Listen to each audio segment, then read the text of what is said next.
I make my videos in my basement. Anyone could walk down here at any time and see me shirtless in front of a video camera. This sucks. I have my shirt out ready, ready to pounce on it should someone come down. And I think you guys can see my tan line too. This challenge sucks. Anyway, I digress. We're talking about trans people in the media today, and our opinions on that. So the word media is pretty broad, so I might branch out a little bit in this video. But I think the first thing we can talk about is the news and how the news handles trans people. And I myself am not a fan of the news.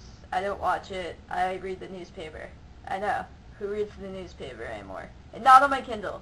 I actually have the newspaper in my hand. I know, right? Anyway, so the only time I've seen trans people in the news is Chaz Bono and Pregnant Man, which I think is fine because the news has to worry about pleasing the masses, and I don't think the masses want to hear about trans people too much unless they do something noteworthy like being Cher's once daughter now son or getting pregnant. So I think that that's whatever. And as long as the news uses the person's preferred gender pronouns and their preferred name, I think that it's fine, and I think that any coverage is good coverage as far as the news goes, really. Alright, next we can talk about Max from the L Word, and I kind of missed the Max boat because I started watching L Word like 4th season-ish. I don't really remember. And so I kind of missed his whole storyline up until then. But he got kind of ridiculous at the end when he got pregnant.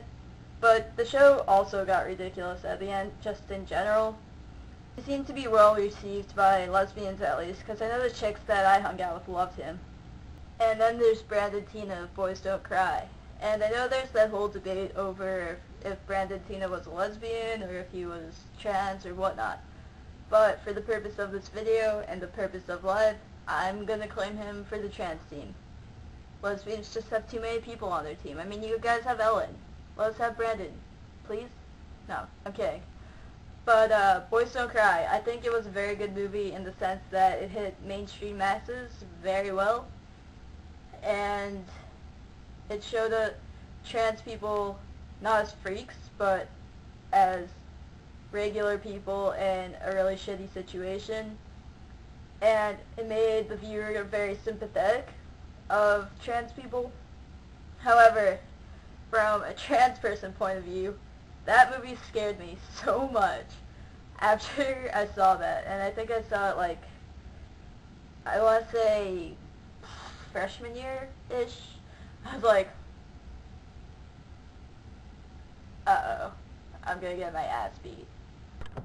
And then there's reality TV, and MTFs, I think, are kicking reality TV's butt right now, because they had that chick on Real World, and I thought that was awesome. I didn't watch it too much, again. I'm not big on TV, but I think her name was Caitlin? Correct me if I'm wrong. But I thought that she was a really good representation because the show didn't focus around her being trans. She had a very, very interesting plot line other than her being trans. So it's yeah, she's trans, but she's walking around Brooklyn, and she's working at the center, and she's being cool, I guess. Which is, I think the message that we're all trying to get across is that, yeah, we're trans, but there's more to us than that. And then there was also that chick on America's Next Top Model, and I didn't watch America's Next Top Model. I know, shocking, right? It totally looked like the type. But I think just the fact that she was on there is awesome. All these people that we're talking about are older. I want to see me on TV. I want to see trans youth. Where the hell was my character on Degrassi? Seriously. I'm blaming Julian for this just because he's from Canada.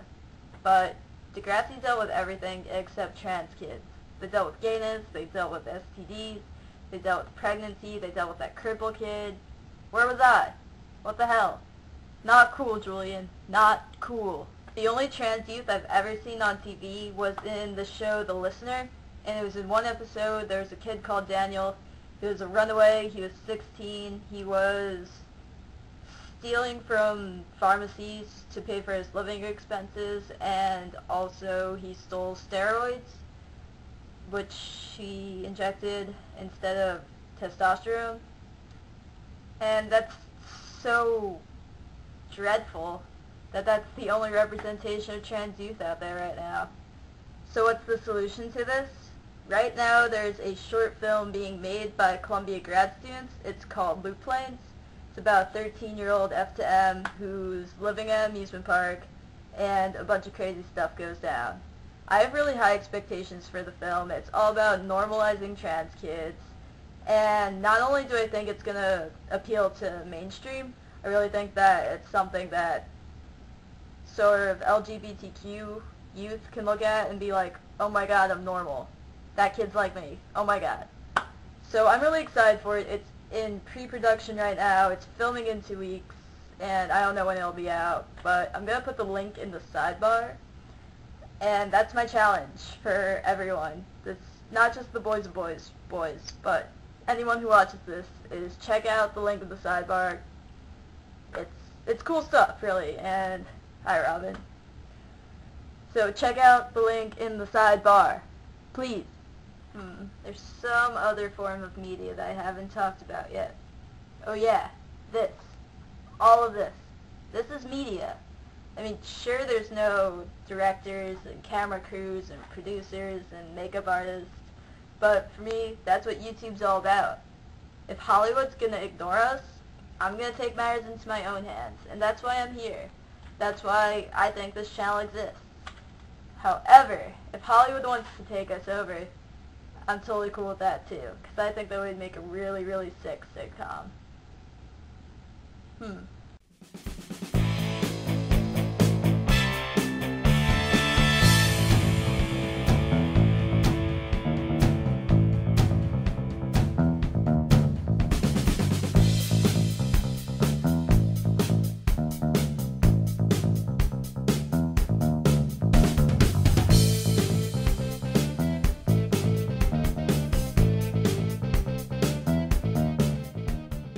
Alright, so question. Obviously, Adrian's challenge, not digging it, whatever. Julian's was clothes, favorite brand. I really like Topman. It's a store in New York City, but they also have an online store. They have extra small guy sizes, and I'm an extra small guy. Also, Little Kids Abercrombie. I feel like a pedophile every time I go in there, so I bring my little brother. I don't particularly like the clothes, but they fit really well. Whatever. JT's is Drag next week, which I think is going to be funny. And my challenge is next week's video, no cursing. Obviously next week's, because I cursed in this. But next week's video, drag and no cursing. It's going to be awesome. Alright, peace guys.